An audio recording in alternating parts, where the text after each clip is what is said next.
Psaume, chapitre 44. Au chef des chantres, fils de Corée, cantique. Ô Dieu, nous avons entendu de nos oreilles, nos pères nous ont raconté les œuvres que tu as accomplies de leur temps au jour d'autrefois. De ta main, tu as chassé des nations pour les établir, tu as frappé des peuples pour les étendre. Car ce n'est point par leur épée qu'ils se sont emparés du pays, ce n'est point leur bras qui les a sauvés, mais c'est ta droite, c'est ton bras, c'est la lumière de ta face parce que tu les aimais. Ô Dieu, tu es mon roi. Ordonne la délivrance de Jacob. Avec toi nous renversons nos ennemis. Avec ton nom nous écrasons nos adversaires, car ce n'est pas en mon arc que je me confie, ce n'est pas mon épée qui me sauvera, mais c'est toi qui nous délivres de nos ennemis et qui confonds ceux qui nous haïssent. Nous nous glorifions en Dieu chaque jour et nous célébrerons à jamais ton nom. Cependant, tu nous repousses, tu nous couvres de honte, tu ne sors plus avec nos armées. Tu nous fais reculer devant l'ennemi, et ceux qui nous haïssent enlèvent nos dépouilles. Tu nous livres comme des brebis à dévorer, tu nous disperses parmi les nations. Tu vends ton peuple pour rien, tu ne l'estimes pas à une grande valeur. Tu fais de nous un objet d'opprobre pour nos voisins, de moquerie et de risée pour ceux qui nous entourent. Tu fais de nous un objet de sarcasme parmi les nations et de hochement de tête parmi les peuples. Ma honte est toujours devant moi et la confusion couvre mon visage. À la voix de celui qui m'insulte et m'outrage, à la vue de l'ennemi et du vindicatif. Tout cela nous arrive sans que nous t'ayons oublié, sans que nous ayons violé ton alliance. Notre cœur ne s'est point détourné, nos pas ne se sont point éloignés de ton sentier, pour que tu nous écrases dans la demeure des chacals et que tu nous couvres de l'ombre de la mort. Si nous avions oublié le nom de notre Dieu et étendu nos mains vers un Dieu étranger, Dieu ne le saurait-il pas, lui qui connaît les secrets du cœur? Mais c'est à cause de toi qu'on nous égorge tous les jours, qu'on nous regarde comme des brebis destinées à la boucherie. Réveille-toi! Pourquoi dors-tu, Seigneur? Réveille-toi! Ne nous repousse pas à jamais. Pourquoi caches-tu ta face? Pourquoi oublies-tu notre misère et notre oppression? Car notre âme est abattue dans la poussière, notre corps est attaché à la terre. Lève-toi pour nous secourir. Délivre-nous à cause de ta bonté.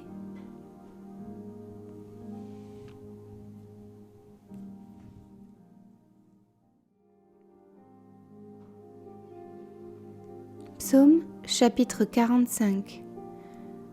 Au chef des chantres, sur les lys, des fils de Corée, cantique, chant d'amour. Des paroles pleines de charme bouillonnent en mon cœur. Je dis, mon œuvre est pour le roi. Que ma langue soit comme la plume d'un habile écrivain. Tu es le plus beau des fils de l'homme. La grâce est répandue sur tes lèvres. C'est pourquoi Dieu t'a béni pour toujours.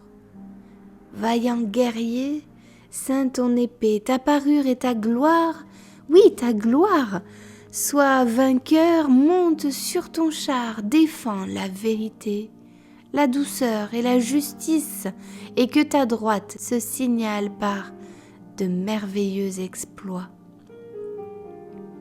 Tes flèches sont aiguës, des peuples tomberont sous toi, elles perceront le cœur des ennemis du roi. Ton trône, ô Dieu, est à toujours. Le sceptre de ton règne est un sceptre d'équité. Tu aimes la justice et tu hais la méchanceté. C'est pourquoi, ô Dieu, ton Dieu t'a oint d'une huile de joie par privilège sur tes collègues. La myrrhe, l'aloès et la casse parfument tous tes vêtements. Dans les palais d'ivoire, les instruments à cordes te réjouissent. Des filles de rois sont parmi tes bien-aimés. La reine est à ta droite, parée d'or, d'ophir. Écoute, ma fille, vois et prête l'oreille.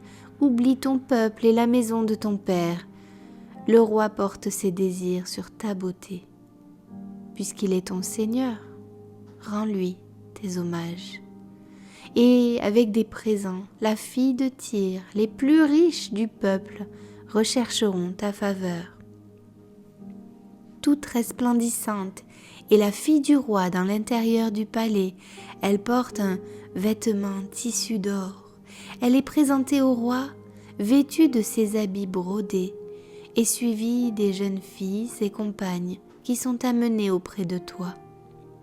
On les introduit au milieu des réjouissances et de l'allégresse. Elles entrent dans le palais du roi.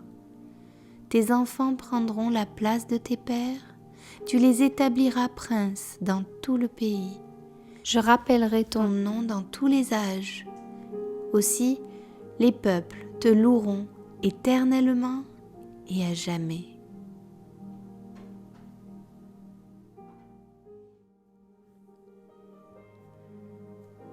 Psaume chapitre 46.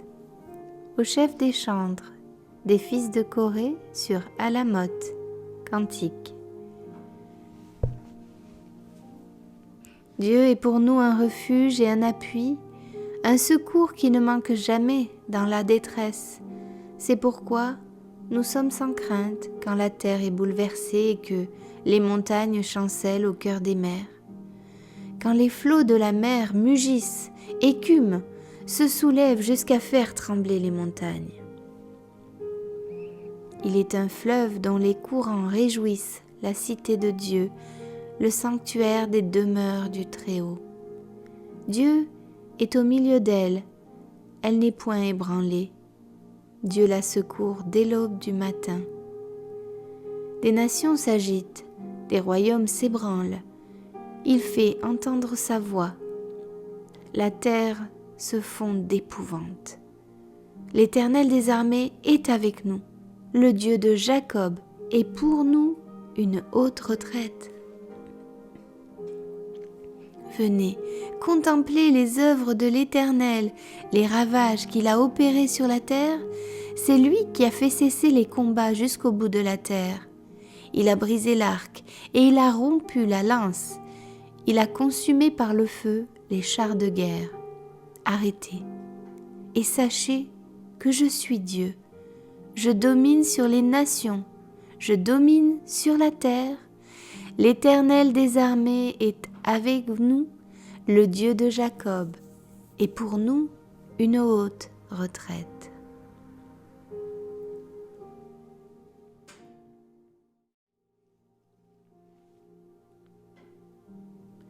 Psaume chapitre 47. Au chef des chantres, fils de Corée. Psaume. Vous tous, peuple, battez des mains, poussez vers Dieu des cris de joie, car l'Éternel le Très-Haut est redoutable. Il est un grand roi sur toute la terre. Il nous assujettit des peuples, il met des nations sous nos pieds. Il nous choisit notre héritage, la gloire de Jacob qu'il aime. Dieu monte au milieu des cris de triomphe. L'Éternel s'avance au son de la trompette. Chantez à Dieu, chantez, chantez à notre roi, chantez, car Dieu est roi de toute la terre. Chantez un cantique. Dieu règne sur les nations. Dieu a pour siège son saint trône. Les princes des peuples se réunissent au peuple du Dieu d'Abraham. Car à Dieu sont les boucliers de la terre, il est souverainement élevé.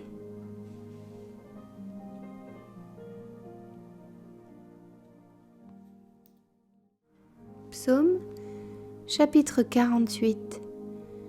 Cantique, psaume des fils de Corée. L'Éternel est grand. Il est l'objet de toutes les louanges dans la ville de notre Dieu, sur sa montagne sainte. Belle est la colline, joie de toute la terre, la montagne de Sion, le côté septentrional, c'est la ville du grand roi. Dieu dans ses palais est connu pour une haute retraite. Car voici, les rois s'étaient concertés. Ils n'ont fait que passer ensemble. Ils ont regardé, tous stupéfaits. Ils ont eu peur et ont pris la fuite. Là, un tremblement les a saisis comme la douleur d'une femme qui accouche.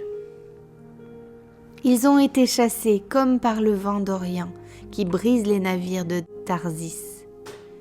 Ce que nous avions entendu dire, nous l'avons vu dans la ville de l'Éternel des armées, dans la ville de notre Dieu. Dieu la fera subsister à toujours. Ô Dieu, nous pensons à ta bonté au milieu de ton temple. Comme ton nom, ô Dieu, ta louange retentit jusqu'aux extrémités de la terre, ta droite est pleine de justice. La montagne de Sion se réjouit, les filles de Juda sont dans l'allégresse à cause de tes jugements. Parcourez Sion, parcourez-en l'enceinte, comptez ses tours, observez son rempart, examinez ses palais pour le raconter à la génération future. Voilà le Dieu qui est notre Dieu éternellement et à jamais. Il sera notre guide jusqu'à la mort.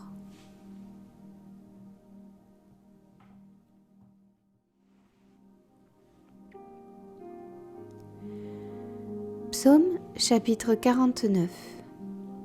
Au chef des chantres, fils de Corée, psaume. Écoutez ceci, vous tous, peuple, prêtez l'oreille, vous tous, habitants du monde, petits et grands, riches et pauvres. Ma bouche va faire entendre des paroles sages, et mon cœur a des pensées pleines de sens. Je prête l'oreille aux sentences qui me sont inspirées, j'ouvre mon chant au son de la harpe. Pourquoi craindrais-je au jour du malheur lorsque l'iniquité de mes adversaires m'enveloppe? Ils ont confiance en leurs biens et se glorifient de leur grande richesse. Ils ne peuvent se racheter l'un l'autre, ni donner à Dieu le prix du rachat. Le rachat de leur âme est cher et n'aura jamais lieu. Ils ne vivront pas toujours, ils n'éviteront pas la vue de la fosse, car ils la verront. Les sages meurent, l'insensé et le stupide périssent également, et ils laissent à d'autres leurs biens. Ils s'imaginent que leurs maisons seront éternelles, que leurs demeures subsisteront d'âge en âge, eux dont les noms sont honorés sur la terre. Mais l'homme qui est en honneur n'a point de durée. Il est semblable aux bêtes que l'on égorge. Telle est leur voix, leur folie, et ceux qui les suivent se plaisent à leur discours. Comme un troupeau, ils sont mis dans le séjour des morts. La mort en fait sa pâture et bientôt les hommes droits les foulent aux pieds. Leur beauté s'évanouit, le séjour des morts et leur demeure. Mais Dieu sauvera mon âme du séjour des morts, car il me prendra sous sa protection. Ne sois pas dans la crainte parce qu'un homme s'enrichit, parce que les trésors de sa maison se multiplient, car il n'emporte rien en mourant. Ses trésors ne descendent point après lui. Il aura beau s'estimer heureux pendant sa vie, on aura beau te louer des jouissances que tu te donnes, tu iras néanmoins au séjour de tes pères qui jamais ne reverront la lumière. L'homme qui est en honneur et qui n'a pas d'intelligence est semblable aux bêtes que l'on égorge.